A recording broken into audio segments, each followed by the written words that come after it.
My name is Tucker Gurney, and this is my safety project for the Industrial Safety course at Arkansas State University. So most of my, or half of my research was done at a Sam's Club in Little Rock, Arkansas, where I live at. That's down Bowman Road, and so I got three of my safety and health hazards from that location. And then my last three were located at a Dollar General that's located down Rodney Parham Road. So the first hazard that I observed at Sam's Club was a leaking ventilator from the ceiling. So this ventilator, you can't really see in the picture, but there's a giant puddle on the ground that we noticed, and we looked up.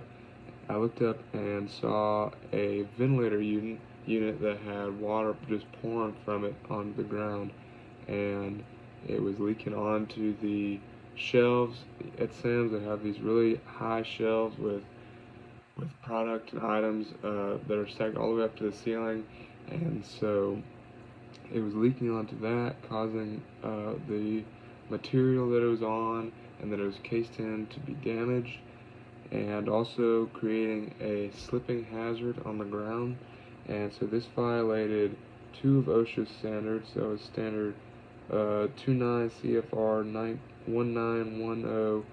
1910.176B and 29 CFR 1910.222A2, which were both talking about one was talking about a slipping hazard for people walking in the area, for employees and customers, while the other one was talking about how items have to be stacked properly and can't be slipping, where the water dripping onto that could cause that. So. And then hazard number two was seen looking through an exit door into the kitchen area of the Sam's Club, where you could see a pile of toppled over boxes blocking the door. And so this is a hazard because in the case of an emergency, it keeps employees from quickly exiting the area and getting where they need to go. And it shows even though this door is only used by employees, so it's not very heavily used, that the blocking could still lead to an accident or an injury, or an increased risk of injury, and so that needs to be solved, and that needs to be cleared as soon as possible. And this violates some of those same standards that the leak violated because of the improperly stacked items, because the OSHA states that they have to be properly secured on top of each other, not to move or slide or fall to hit anybody. The third hazard and the last hazard that I saw at the Sam's Club was this puddle of water that is pretty hard to see in this picture, but there's someone actually walking through it, and you can see the bucket that they kind of tried to catch this. I don't know if it was a leak, but there was a puddle of water on the ground, and again, this was causing a slipping hazard for the people that were walking in that area, for employees trying to restock things, and also customers walking through trying to purchase things. And there was no wet sign, there was no wet floor sign, there was no blocking of any area, it was just on the ground. And this violates OSHA's standards for wet surfaces, wet working surfaces, that it states in some of the general housekeeping standards that all working surfaces are to be kept as dry as possible, so as not to cause a slipping hazard or an accident in that case. So this needs to be, in this situation, it needs to either have a warning sign or something put over it, or just the area blocked off until it can be fixed. So then moving on to Dollar General down Rodney Parham Road in Little Rock, Arkansas, I had done some research on some of the most notable and sort of infamous establishments for OSHA violations, and Dollar General was one of the first ones that came up. So, and when I went there, I saw why, because there were several pretty big violations that we saw. This first one is a partially obstructed emergency exit that you can kind of see there.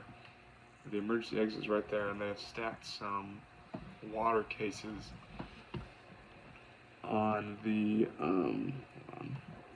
stacked some water cases in front of the door, and so that could lead to a slowed or impaired exit in the case of an emergency, or increased panic or confusion if people can't find the exit or can't exit quickly enough. And this OSHA, the standard, the OSHA standard that it violates is listed here, and that is basically saying that all emergency exits and doors to the outside should be left unimpaired and unobstructed at all times, even if it's by a temporary object, and like this, them storing the water cases here. So then the fifth hazard, which is also at the Dollar General, is these cluttered aisles, and this is what I had kind of seen in the research and that they're kind of known for. And sure enough, whenever I went, they had items falling off of the shelves, and they had storage boxes of things they hadn't stocked yet kind of sitting just in the aisles and blocking some of the ways that you could walk. And so this is a hazard to people walking through the store because of the tripping that it could cause, and because of the impaired walking ability that it causes more difficulty to maneuver around the store. But it could also increase the risk of injury by bumping into these things, or some of these that you can see are boxes kind of stacked up, and they could fall on someone if they're not paying attention and they bump into them. And so these things need to be stored somewhere else, or the organization of the store and where they stock everything needs to be adjusted and updated. And then for the final hazard that I observed and documented is these damaged ceiling tiles that you can't really see in the video, but there's holes and missing ceiling tiles, and also in these ceiling tiles there's major water damage that's very noticeable. And these are hazards because they could lead to debris falling on people walking underneath them, but also because they could be an indicator to a larger issue and a larger problem in the store that would need to be further explored and identified. A larger scale business or building maintenance issue, like something with a leak that hasn't been falling through the ceiling but has been getting caught and causing these damaged ceiling tiles. And so that was the final hazard that I observed at these two establishments, at the Dollar General on Rodney Parham, Little Rock, and at the Sam's Club down Bowman Road in Little Rock, Arkansas. And I learned a lot about the OSHA laws and the standards that establishments are supposed to be upheld to, and I enjoyed trying to find these things and researching and documenting it. So, thank you very much.